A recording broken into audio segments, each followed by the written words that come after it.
여러분 한 가지 물어볼게요. 조선에서 궁녀가 관직을 팔 수 있을까요? 말이 안 되죠. 궁녀는 왕실에서 밥 차리고 옷 챙기는 사람입니다. 그런데 실제로 그런 일이 있었습니다. 벼슬을 원하는 양반들이 줄을 서서 한 궁녀에게 뇌물을 바쳤습니다. 10년, 20년 과거 공부한 선비가 관직 하나 얻으려고 궁녀 앞에 머리를 조아렸습니다. 이게 조선에서 실제로 일어난 일입니다. 그 궁녀의 이름은 김계시. 광해군의 최측근이자 조선 권력의 실세. 역사는 그녀를 간사한 여자로 기록했습니다. 근데 정말 그게 전부였을까요? 오늘 전국민 인생 수업에서는 역사가 지우려 했던 여자 김계시의 이야기를 해드리려 합니다. 김계시가 언제 태어났는지 정확히 아는 사람은 없습니다. 기록이 없습니다. 조선시대의 궁녀는 기록의 대상이 아니었습니다. 왕의 밥상을 차리고 옷을 챙기고 침전을 지키는 사람들. 이름조차 역사에 남기기 어려운 존재들이었습니다. 그런데 김계시는 달랐습니다. 그녀가 역사에 이름을 남긴 건 단순히 총애를 받아서가 아닙니다. 그녀가 역사를 직접 만들었기 때문입니다. 김계시가 처음 궁에 들어온 건 어린 나이였습니다. 조선시대 궁녀는 보통 4~5살에서 10살 사이에 입궁했습니다. 어린 나이에 부모 곁을 떠나 평생을 궁 안에서 살아야 했습니다. 결혼도 할 수 없습니다. 궁 밖을 자유롭게 나갈 수도 없습니다. 왕실의 비밀을 너무 많이 알고 있기 때문입니다. 이런 삶을 선택한 게 아니라 태어난 집안 형편 때문에 보내진 경우가 대부분이었습니다. 그러니까 궁녀의 삶이란 처음부터 자유가 없는 삶이었습니다. 근데 그 안에서도 계급이 있었습니다. 궁녀 중에서도 왕을 가까이서 모시는 지밀상공이 있고 수라간 나인이 있고 청소를 담당하는 각심이 있었습니다. 김계시는 어떤 자리에서 시작했는지 정확히 알 수 없지만 그녀가 광해군과 가까워진 건 분명한 사실입니다. 광해군은 조선 15대 왕입니다. 선조의 아들이지만 정실 왕비의 자식이 아니었습니다. 임진왜란 때 공을 세워 세자가 됐지만 선조는 끝까지 그를 탐탁지 않게 여겼습니다. 그러다 선조가 죽고 광해군이 왕이 됩니다. 권력을 잡았지만 그 권력은 불안한 권력이었습니다. 왕이 되기까지 너무 많은 것을 봤습니다. 언제 자신이 버려질지 모른다는 공포가 뼛속 깊이 박혀 있었습니다. 그런 광해군 곁에 김계시가 있었습니다. 실록에는 김계시를 이렇게 표현합니다. 왕이 그녀의 말을 들었다고. 이건 단순한 총의 이상입니다. 조선의 왕이 신하들 말보다 한 궁녀의 말을 더 신뢰했다는 뜻입니다. 왜 광해군은 김계시를 그토록 믿었을까요? 여러 이유가 있겠지만 가장 중요한 건 아마 이것일 겁니다. 신하들은 자신의 이익을 위해 움직입니다. 붕당이 있고 파벌이 있고 언제든 배신할 수 있습니다. 그런데 김계시는 달랐습니다. 그녀는 궁녀입니다. 궁 밖에 나가도 살 곳이 없는 사람입니다. 광해군이 무너지면 그녀도 끝입니다. 그러니까 그 충성이 진짜일 수밖에 없었습니다. 적어도 광해군은 그렇게 믿었습니다. 김계시가 단순한 총애를 넘어 권력에 개입하기 시작한 건 광해군 중반부터입니다. 이 시기 조선은 복잡했습니다. 밖으로는 명나라와 후금 사이에서 눈치를 봐야 했고 안으로는 대북파, 소북파, 서인남인이 서로 싸우고 있었습니다. 광해군은 이 복잡한 판을 헤쳐나가야 했는데 그 과정에서 김계시의 역할이 커집니다. 그녀는 정보를 가지고 있었습니다. 궁 안에서 오가는 모든 이야기가 그녀의 귀에 들어왔습니다. 어느 신하가 무슨 말을 했는지, 어느 왕실 인물이 무슨 움직임을 보이는지 다 알고 있었습니다. 그 정보를 광해군에게 전했습니다. 신하들 입장에서는 두려운 존재였을 겁니다. 궁녀 하나가 왕의 귀를 장악하고 있으니까요. 실록에는 이런 기록도 나옵니다. 벼슬을 원하는 사람들이 김계시에게 뇌물을 바쳤다고, 관직을 얻으려면 김계시를 통해야 했다는 뜻입니다. 이건 단순한 부패가 아닙니다. 조선의 인사 시스템이 사실상 한 궁녀를 통해 움직였다는 얘기입니다. 여러분 한번 생각해 보세요. 과거 공부를 10년, 20년 한 양반이 관직을 얻으려고 궁녀에게 머리를 조아려야 했습니다. 조선의 신분 질서가 얼마나 흔들렸는지 짐작이 가시나요? 김계시 이야기에서 빼놓을 수 없는 게 인목대비 사건입니다. 인목대비는 선조의 계비입니다. 광해군의 친어머니가 아닙니다. 그리고 인목대비의 아들 영창대군은 광해군에게 위협적인 존재였습니다. 정통성 면에서 영창대군이 더 왕위에 가까울 수 있었거든요. 결국 광해군은 영창대군을 죽이고 인목대비를 서궁에 가둡니다. 이게 바로 조선 역사에서 폐모살제라고 불리는 사건입니다.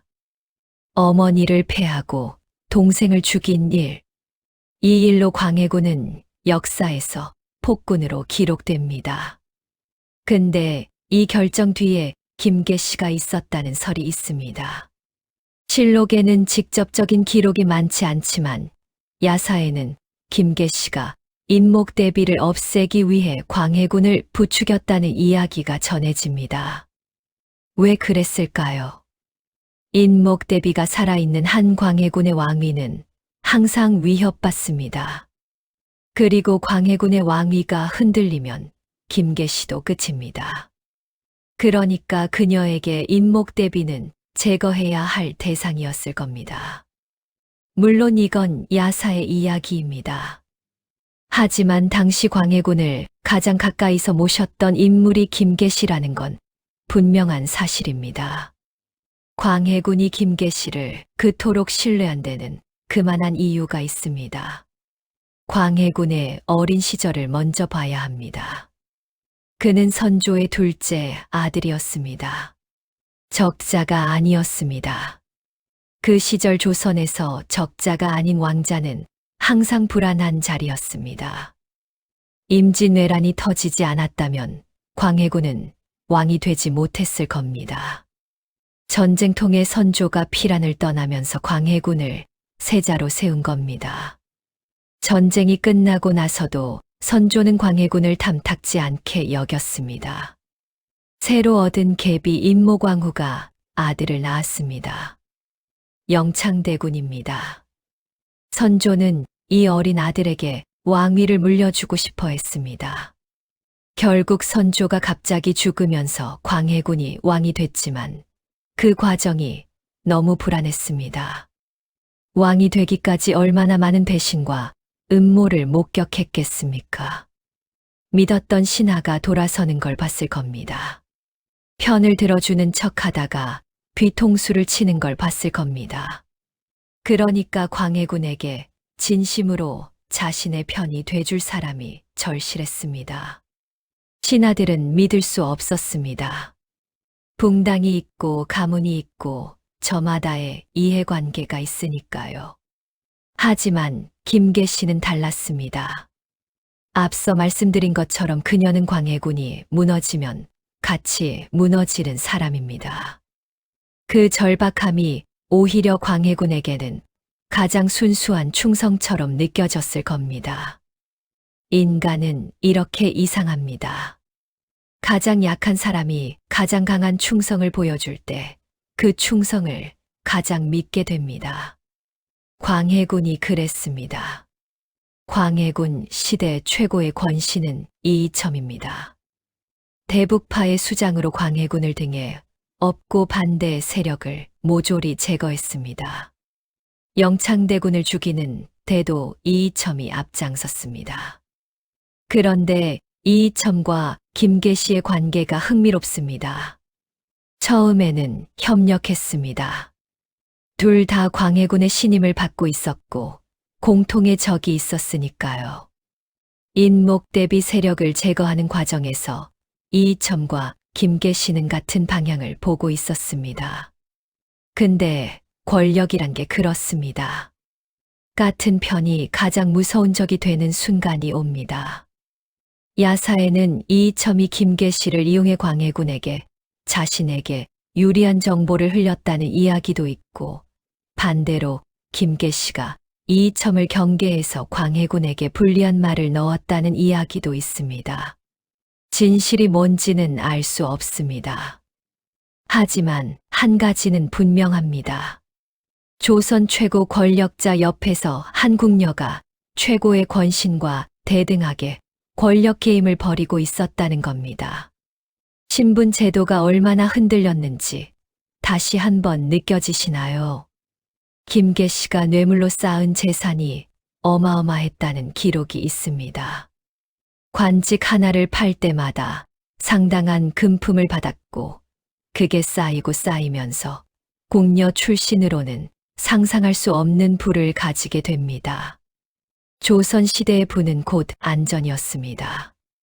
돈이 있으면 위기가 왔을 때 빠져나갈 구멍을 만들 수 있습니다. 사람을 살 수도 있고 정보를 살 수도 있습니다. 김계시가 그 재산으로 정확히 무엇을 했는지는 알 수 없습니다. 하지만 반정이 일어났을 때 그녀가 살아남지 못한 걸 보면 재산도 결국 그녀를 구하지는 못했습니다. 권력의 정점에서 누린 것들이 권력이 무너지는 순간 전부 사라졌습니다. 이건 김계시만의 이야기가 아닙니다. 역사를 보면 권력에 기댄 부는 권력이 사라지면 함께 사라집니다. 진짜 안전은 권력이 아닌 다른 곳에서 온다는 걸 역사는 반복해서 보여줍니다. 광해군 일기에는 김계시에 대한 기록이 꽤 많이 나옵니다. 근데 이상한 점이 있습니다. 광해군 일기는 광해군을 몰아낸 서인들이 편찬한 겁니다. 중립적인 기록이 아닙니다. 광해군을 나쁜 왕으로 만들어야 했던 사람들이 쓴 역사입니다. 그러니까 김계시에 대한 기록도 편향되어 있을 가능성이 높습니다. 실록은 이렇게 씁니다. 계시는 성격이 간사하고 음탕하며 왕을 농락했다고. 그런데 생각해 보세요. 이 기록을 쓴 사람들은 광해군을 쫓아낸 사람들입니다. 광해군이 나쁜 왕이었다는 걸 증명하려면 그 옆에 나쁜 사람이 있었다는 게 필요합니다. 김계시는 딱 좋은 악역이었습니다. 정실왕비도 아니고 신하도 아닌 그냥 궁녀. 그녀를 악녀로 만들면 모든 게 설명됩니다. 왕이 잘못된 게 아니라 간사한 여자에게 농락당한 거라고. 이걸 읽는 우리는 한 번쯤 의심해 볼 필요가 있습니다. 역사는 이긴 사람이 쓰는 겁니다. 1623년 인조 반정이 일어납니다. 서인 세력이 쿠데타를 일으켜 광해군을 왕위에서 몰아냅니다. 광해군은 강화도로 유배됩니다. 그리고 김계시는 잡힙니다. 반정 세력에게 김계시는 반드시 처단해야 할 인물이었습니다. 단순히 광해군의 총애를 받은 궁녀가 아니라 광해군 정권의 실세였으니까요. 김계시는 참수형에 처해집니다. 그녀가 어떤 말을 남겼는지 기록에 없습니다. 죽기 전 무슨 생각을 했는지도 알 수 없습니다. 다만 한 가지는 알 수 있습니다. 그녀는 끝까지 광해군과 운명을 함께 했다는 것입니다. 광해군이 살아남은 건 반정 세력이 명나라 눈치를 봤기 때문입니다. 왕을 함부로 죽이면 명나라에서 뭐라고 할지 모르니까요. 하지만 김계 씨는 그런 보호막이 없었습니다. 궁녀는 그냥 궁녀였습니다. 자, 이제 한번 생각해 봅시다. 김계 씨는 악녀였을까요? 역사책대로라면 그렇습니다. 간사하고 권력을 농락한 여자. 그런데 다른 각도에서 보면 어떨까요? 그녀는 태어날 때부터 아무것도 선택하지 못했습니다. 궁에 들어온 것도 선택이 아니었을 겁니다. 평생 궁 안에서 살아야 했고, 결혼도 할 수 없었고, 나이 들어도 나갈 곳이 없었습니다. 그 안에서 살아남기 위해 그녀가 선택한 방법이 광해군의 신임을 얻는 것이었습니다. 그게 권력이 됐고, 그 권력으로 부를 쌓았고, 그 부로 안전을 만들려 했습니다. 이게 나쁜 건가요? 아니면 주어진 조건 안에서 최선을 다해 살아남으려 한 건가요? 여러분이라면 그 상황에서 어떻게 하셨겠습니까? 물론 그 과정에서 다른 사람들이 피해를 봤습니다. 뇌물을 받고 관직을 팔았다면 그건 분명히 잘못된 일입니다. 하지만 그게 전부였을까요? 권력 주변에서 살아남으려 했던 한 여자의 이야기. 우리는 너무 쉽게 그녀를 악녀로 규정해버리지는 않았을까요?